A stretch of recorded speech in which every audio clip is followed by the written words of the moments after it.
તમારી દીકરીએ તમારી દુકાનનું નામ વાંચ્યું, એને ખૂબ જ ગમ્યું, મોહન એન્ડ ડોટર્સ. અને મને કહેવા લાગી કે ડેડી, તમે જેટલો પ્રેમ મને કરો છો ને એટલો જ પ્રેમ આ મોહન અંકલ એમની દીકરીઓને કરતા લાગે છે. મારે તો એમને મળવું જ છે. બસ અમને ખેંચીને અહીંયા લઈ આવી. તમે તો કોઈ હતા નહીં, ફક્ત ગુલાબ હતો. બસ એટલે તો પત્યું. બેન બાય રડવાનું શરૂ કરી દીધું. એટલે ના છૂટકે ગુલાબે કેવું પડ્યું કે એ આજે તમારી ત્રણેય દીકરીઓને બોલાવી રાખશે. અને જુઓ, આજે ક્લારા પોતે જ નથી આવી. સાહેબ,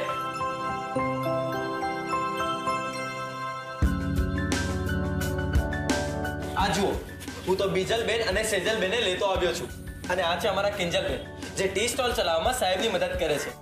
મદદ નહીં, બધું સ્પષ્ટ કરું ને તો મારું સપનું પૂરું કરવામાં કિંજલ રાત દિવસ એક કરે છે.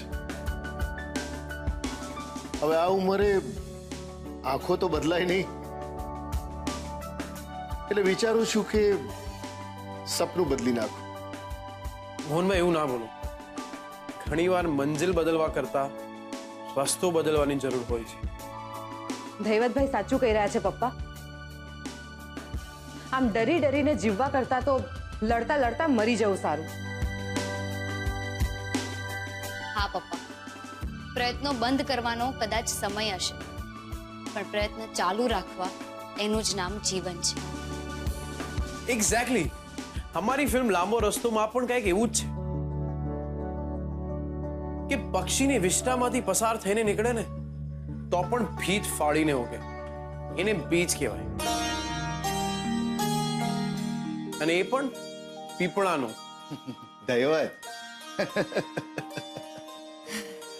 એ બીજને છે ને હું દળી નાખીશ.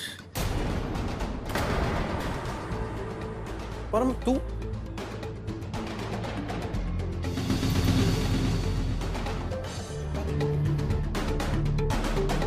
પરમ એક વાત તને કહી દઉં કે બીજ તો વવાઈ ગયું છે, અને વવાઈ ગયેલું બીજ વટ વૃક્ષ થઈને જ નીકળે છે.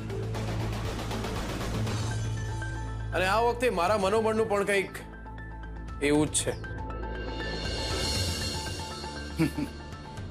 હું તારા બીજના મૂળમાં પરમ તારે જે કરવું એ કર, પણ આ વખતે હું મેદાનમાં લડવા નહીં પણ જીતવા ઉતર્યો છું. એટલે રસ્તો ત્યાં છે.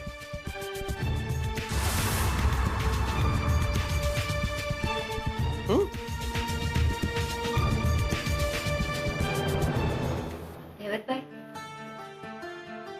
તમે આ પરમને તો રસ્તો બતાવી દીધો, પણ ક્યાંક આગળ જતા એ તમારા જ રસ્તામાં તકલીફ ઊભી ના કરે. તમે એની ચિંતા ના કરો.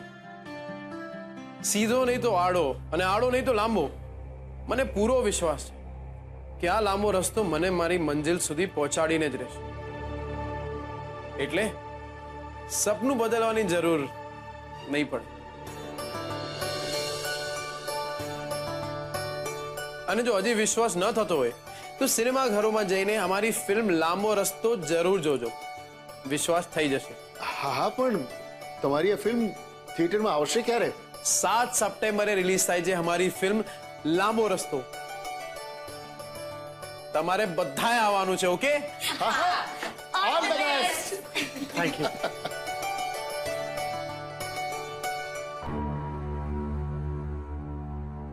ચાલો, હવે તમે ત્રણેય ઘરે જાઓ.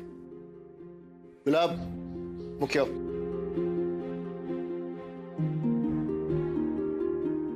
જાઓ.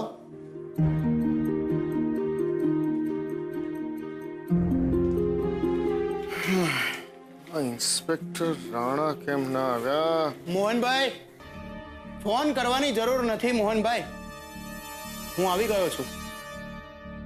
બહુ સમયસર આવી ગયા સાહેબ. હવે પેલા સુશાંતને કડકમાં કડક સજા કરજો.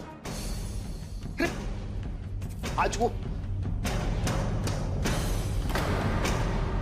સુશાંતે કિંજલને મોકલાવ્યું.